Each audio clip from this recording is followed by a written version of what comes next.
Entonces, lo que sí que podemos decir es que si hubiese, en lugar de ese valor, hubiese alguna pequeña variación, por ejemplo, la constante de la gravedad, obviamente, si varía un poquito, por ejemplo, si fuese un poquitín más grande, pues el planeta Tierra estaría mucho más cerca del Sol y nos achicharramos. Pero se puede poner en términos muy rigurosos, y si pequeñísimas variaciones en esas constantes, variaciones menores de una parte en un millón, supondría que no podría existir vida inteligente en el universo. Ese es el principio antrópico, de decir, mire, esas constantes valen lo que valen, porque si no, yo no podría preguntarme por qué valen lo que valen. Es el principio antrópico que a muchos científicos obviamente les deja les deja con una cierta inquietud. Hay, para solventar el principio antrópico, se han propuesto diversas teorías, pero son también, tampoco son satisfactorias. Por ejemplo, la teoría del multiuniverso, que tanto le gusta a Hawking, pero que al fin y al cabo es decir, no, mire, en lugar de un Big Bang se han creado múltiples universos, tantos, y en cada uno de ellos esas constantes valen valores diferentes. De tal manera que es que, mire, usted simplemente, estamos en este universo, valen eso, y en otro valen otro. ¿Por qué valen eso? Pues mire, es porque es uno. No es ninguna coincidencia. Es evidente que esa respuesta es ad hoc y no sirve, digamos, a no ser que haya alguna predicción de esa teoría, además de intentar explicar el principio antrópico. Como no hay ninguna, pues cae dentro de la pura especulación.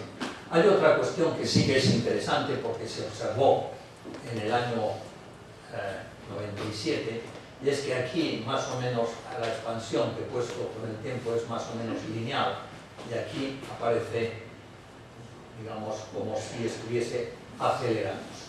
Eso fue observado en el año 97, fue una observación crucial, porque a finales de siglo estábamos, en la comunidad científica pensábamos que estábamos muy cerca de conocer, de saber a nivel microscópico y a nivel de evolución casi todo. Y el estar acelerado el universo, esa aceleración del universo que he mostrado ahí,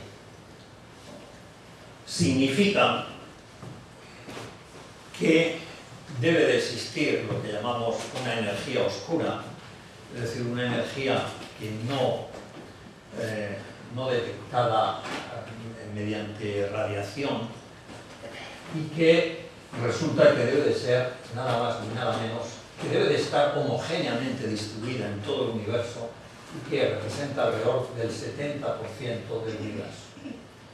Por tanto, de pensar de que sabíamos todo, pues pasamos a que no sabemos del 70% del universo nada, porque no sabemos la naturaleza de esa energía oscura, y tampoco sabemos, porque no he entrado en ello y no lo he discutido, pero si uno ve la distribución de velocidades de las estrellas en las galaxias, uno ve que hay discrepancia entre la velocidad, sobre todo de las estrellas que están en la periferia de las galaxias. Y la única explicación es porque hay una atracción gravitatoria debida a materia que no vemos y que no es detectada por ningún método, solo lo vemos a través de los efectos gravitatorios en la distribución de velocidad.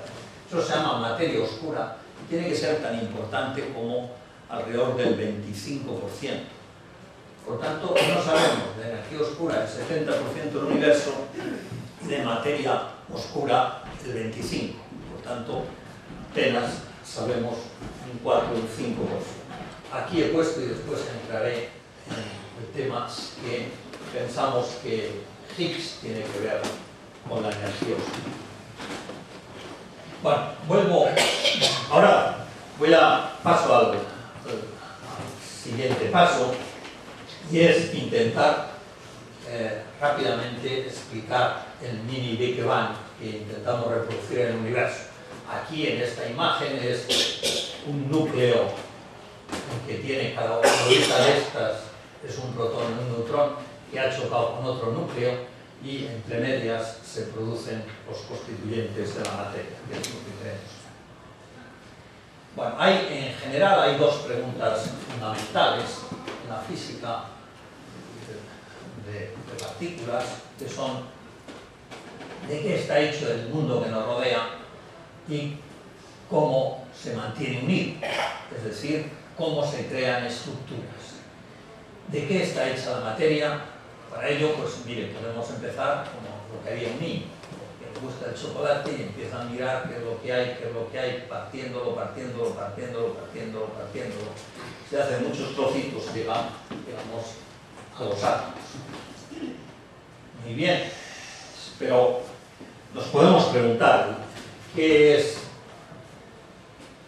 si el átomo tiene dentro algo. Eso fue la pregunta que se hizo y lo he puesto porque se cumple este año, se cumplen 100 años del experimento Rutherford, que fue prototipo de toda una serie de experimentos que se hicieron después en física de partículas y que se siguen haciendo. Al fin y al cabo se lanzan, en este caso eran partículas alfa radiactivas contra átomos, en este caso eran finas capas de átomos de oro.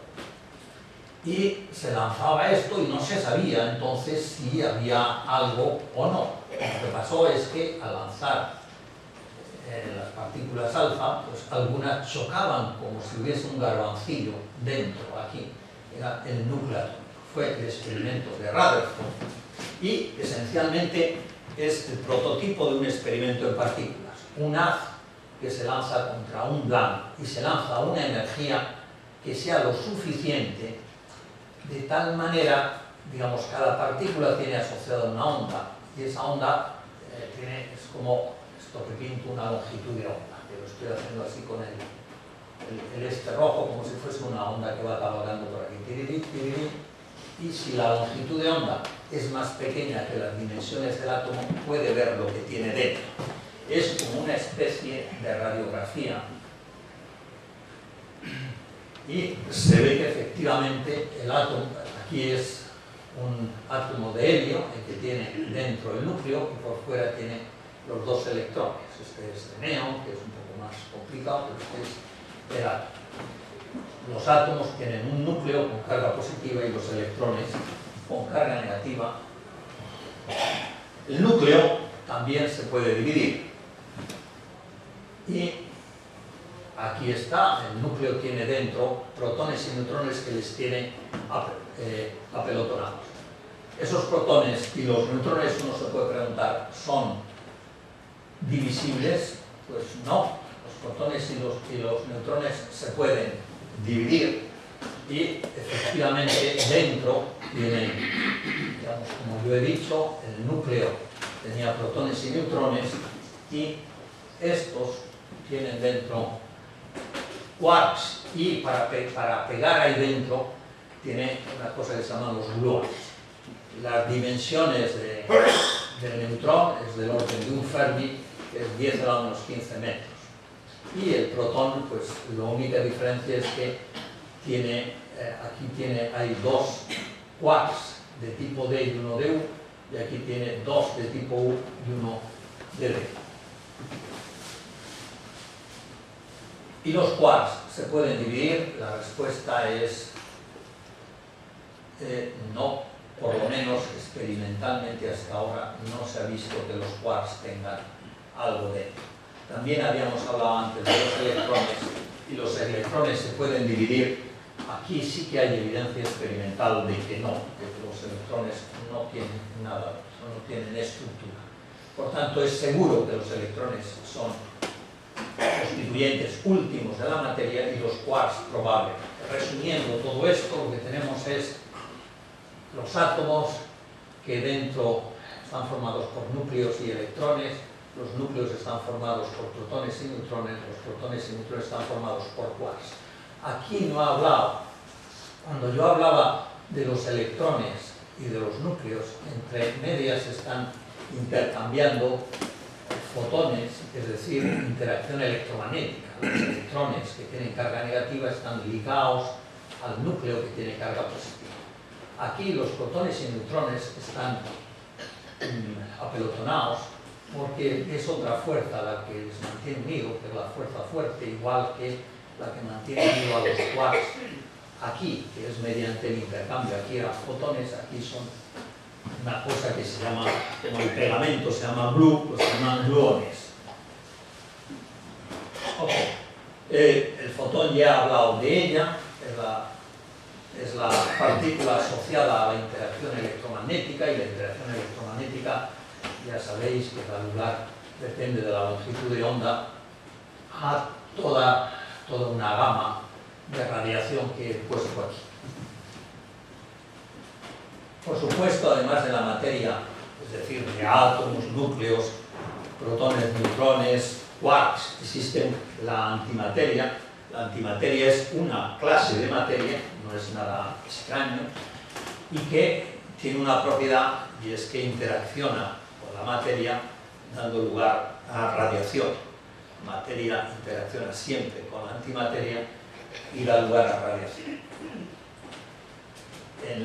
Debido a la fórmula de Einstein, de la conversión de materia en energía, pues si uno coge una grapa de materia, y suponiendo que uno es tan capaz para hacer una grapa de antimateria, pues la energía, debido a esa formulita de ahí, de C cuadrado, pues implica que se libera una energía equivalente a la de... La otra pregunta es, ¿qué mantiene unida a la materia? Esencialmente hay cuatro fuerzas en la naturaleza. Una ya he hablado de ella, la electromagnética, que es la que mantiene unida a los electrones con el núcleo atómico formando los átomos. La gravitatoria es la que, entre otras cosas, mantiene la Tierra en el sistema solar y el Sol, y es esencialmente en todo el cosmos, la formación de galaxias, etc., es la que funciona. Después está la fuerza fuerte, que también es la que mantiene a los neutrones y protones unidos en el núcleo y los quarks unidos para formar las partículas elementales. Y después está la interacción débil, que es la responsable de la desintegración beta de núcleos. Pero esencialmente lo que pasa, la interacción es como aquí yo he puesto la interacción entre este chico y la chica que están aquí en dos barcas. Pues si se están intercambiando una pelota, pues es lo que de alguna manera o bien les separa o bien les podría unir, si son lo suficientemente astutos. Bueno, en resumidas cuentas, lo que yo he venido a decir es que al final lo que yo tengo son quarks, y solo he hablado hasta ahora de dos quarks, pero existen otra variedad, que son el quark encantado, el quark extraño, el quark top y el quark bottom. Existen 6 quarks. Existen, he hablado del electrón, pero también existe un electrón más pesado y uno pesadísimo, que se llama el muón y el tauón. El tauón es el pesadísimo, y cada uno de ellos tiene asociado un neutrino electrónico, el muónico y el tauón. Estos son, si queréis, los constituyentes últimos de la materia, y después está el fotón, que es la partícula asociada al campo electromagnético, el gluón, que es la partícula que intercambia los quarks, y después están estas dos, que son las que responsables de la interacción débil. Hay una cuestión, y es de las múltiples preguntas que uno se puede hacer, es, mire, estas tres, esta partícula Z y esta W, que son dos, cargadas positivo y negativamente, estas tres,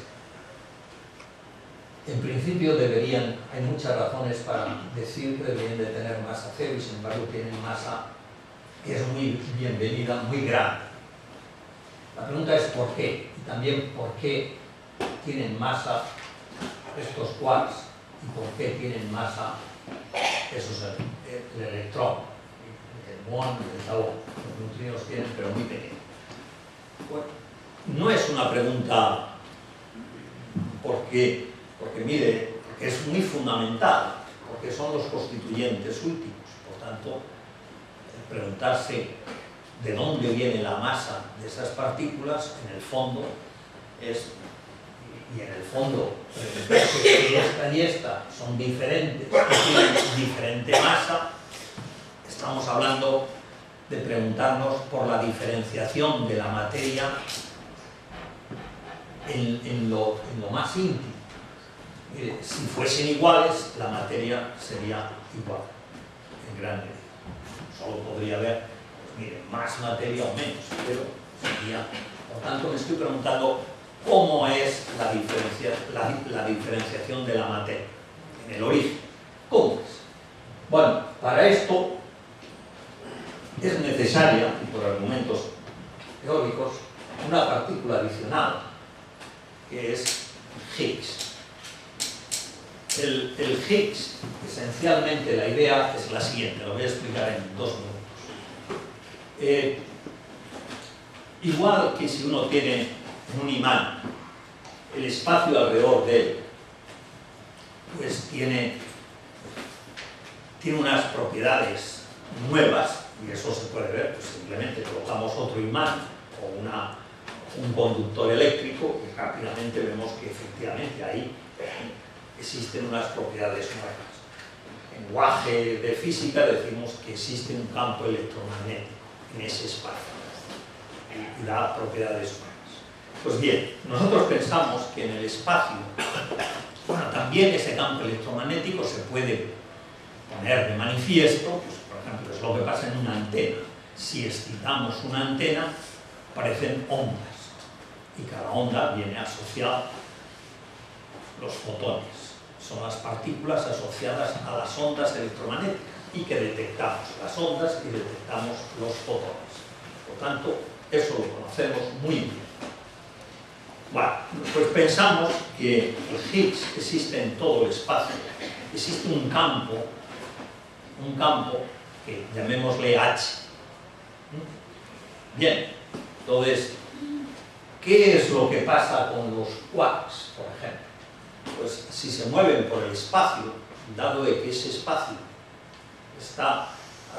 tiene el campo H, interacciona, si queréis, ese campo H hace que ese espacio esté de alguna manera embarrado. De tal manera que los quarks se interaccionan con ese campo y tienen una resistencia a moverse. Y una resistencia, por supuesto, a cambiar su movimiento. Pero eso es justamente lo que es masa inerte. Por tanto, la interacción con ese campo es lo que da la masa y hace la diferenciación de los quarks. Y ese campo que está en todo el espacio, si le excitamos mucho, para excitarle mucho no es como una antena, le tenemos que excitar muchísimo. Tenemos que colocar un montón de energía concentrada en muy poco, en el espacio para excitar. Entonces se producirán una especie de ondas y se producirá la partícula asociada a esa onda, que es el Higgs. Por eso los experimentos de LHC para encontrar esa partícula que alguno desafortunadamente la ha llamado la partícula Higgs. Y rápidamente, y perdonadme, en 5 minutos y acabo, simplemente para decir los aceleradores. Esencialmente un acelerador es, como ya he dicho antes en el experimento Rutherford, es como hacer una radiografía de la materia. Esta, por cierto, es la primera radiografía de la historia que corresponde a la mano del Russell Wright. Esencialmente lo que hacemos es bombardear partículas, en el caso de una radiografía, fotones, en este caso los fotones son rayos X, contra un blanco, que en este caso es cuerpo humano, y lo que observamos en el detector es la radiografía, que sacamos conclusiones acerca de lo que es. Por tanto, esto es lo que esencialmente es un acelerador. Un acelerador también serían los tubos de la televisión de antes. Y en concreto, voy a decir rapidísimamente el gran acelerador de Ginebra, que está aquí. Va 100 metros bajo el suelo, y este es por donde va, que tiene un perímetro de 27 kilómetros. Este es el aeropuerto de Ginebra, y ahí va, este es el túnel, por aquí va el acelerador, dentro de estas cavidades e imanes superconductores. Para ello, como son imanes superconductores, se tiene que hacer un equipo de criogenia extraordinario, porque la temperatura es de menos 271.3 grados, que es evidente que es el lugar más frío del universo.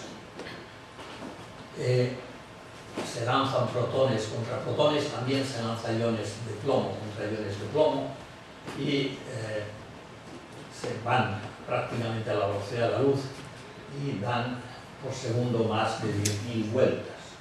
Para ver dónde va, está aquí el acelerador, y aquí son los 4 grandes detectores que se ponen, porque se hacen los choques en 4 sitios, y los detritus de los choques se analizan, se cogen en estos 4 detectores, que ahora vamos a bajar aquí para ver uno de ellos. Es Atlas, que es donde uno de los que han encontrado indicios de Higgs.